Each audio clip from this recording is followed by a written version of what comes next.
Ask and you will receive. Knock and the door will be opened. Search and you will find. Is that the case always with your prayer? And haven't you wondered why some of the prayers are not answered? I had a similar experience. That was a long time ago, before coming to Australia, back in India. I had a time when I really doubted the fruitfulness of prayer.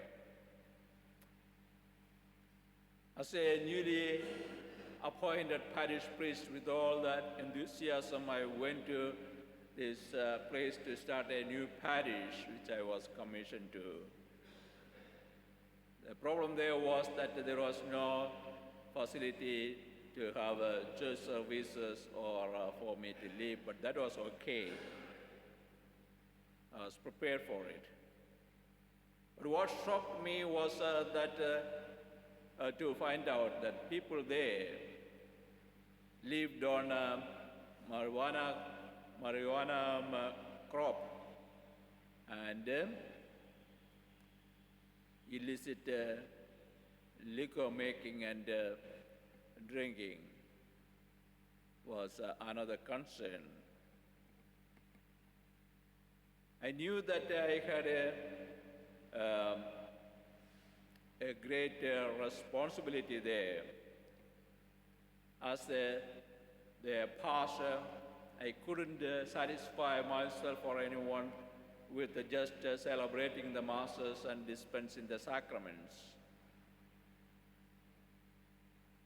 I need to do something more to bring the hope and joy the Lord has offered. So I thought I better organize a prayer service, and perhaps I can instruct them after having gathered them. Therefore, I made plans. Remember, it is I who made the plans. Called the prayer meeting. But the response was very disappointing. Not a single soul turned up to the prayer gathering. And I realized, yes, the Lord is telling me this is not the thing to do now. So what should I be doing? Instead of I making any more plans, I thought I better listen to the Spirit.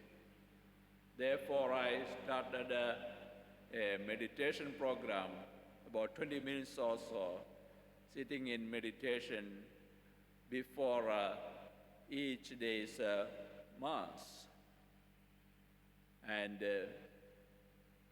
focusing on the intention of the parish, listening for the promptings of the Spirit. You know what? After a couple of months like that, the Lord sent a lady parishioner to me asking for a prayer service to be conducted at her house. Just like that. So I asked her, what do you want? She asked for a Bible prayer, perhaps for an hour or so in their house, and I asked her to get a few more people, which she did.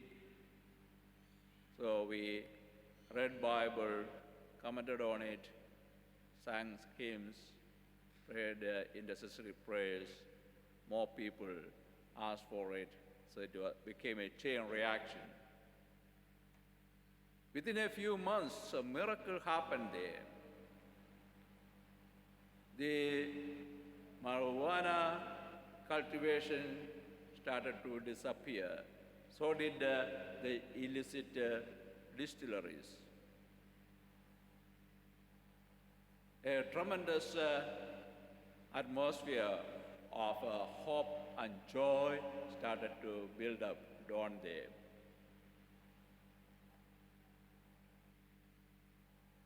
You know, you might ask if that happened there, why not thereafter? Or let me tell you what I learned from there.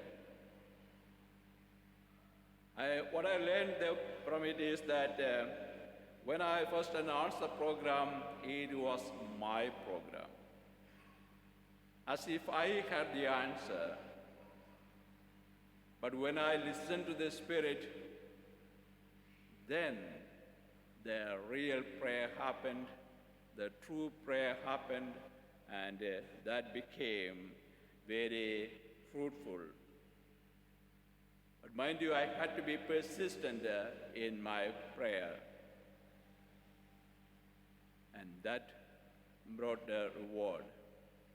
And I wasn't asking anything for myself, it was for the people there, and that also helped. I see it happening always, including here in Barala itself. You know, I remember the first weekend I celebrated Mass here. After the Mass, came out to the front of the church, waited there to greet people. Practically nobody greeted me.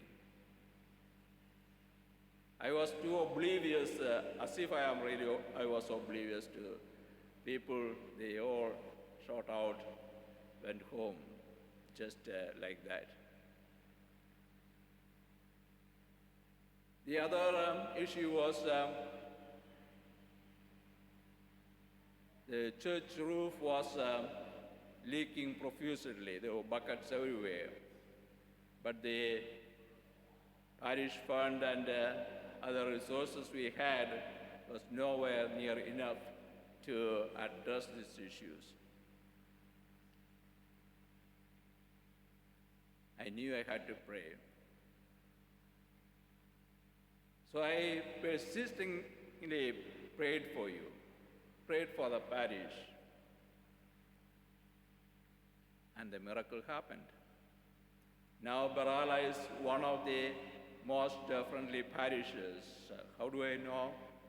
The visitors comment on that. You too may know that. And a lot of maintenance work we could do far beyond the financial resources we had, all because the Lord, the good Lord, sent many charitable people to help us. So prayer, if it is true prayer, it always will be answered. Not because we make blueprint for the Lord, but because we listen to Him. We learn from the prayer Jesus taught us how to pray. Have you noticed that in the prayer Jesus taught, there is no I, me, we, or any of those self-centeredness?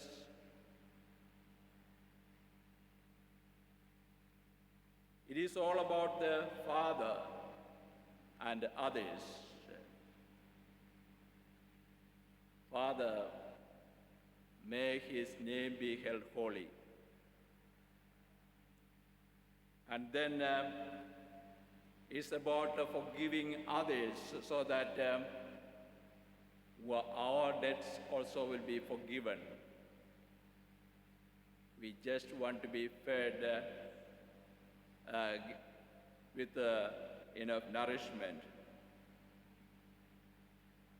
That's the true way of praying, and persistently do that. So the prayer has to be other-centered. By saying that always the prayer will be answered, we cannot expect our whims and fancies be granted. by the Lord, because He is not there to satisfy those people who want to buy favors from God through the heaps of prayer we do. He is there to read the hearts and minds of the Christians who truly wanting to glorify His name and have the experience of the kingdom of God. The true Christian prayer always demands readiness to forgive. It does not mean that one must forget what was done, nor does it mean to give up right for justice. It is the ability to deal with the hurtful experiences in such a way that it do not brood into anger or revenge. Forgiveness is the ability to continue to see God's goodness in the offender, even when we are hurt with the offense. One would require a spiritual maturity to do so, and the Lord demands that of us. Our God never lets us down. Your true praise will always be answered. Trust in Him. Now we might keep the glass door closed because we got the heater working in the church, okay?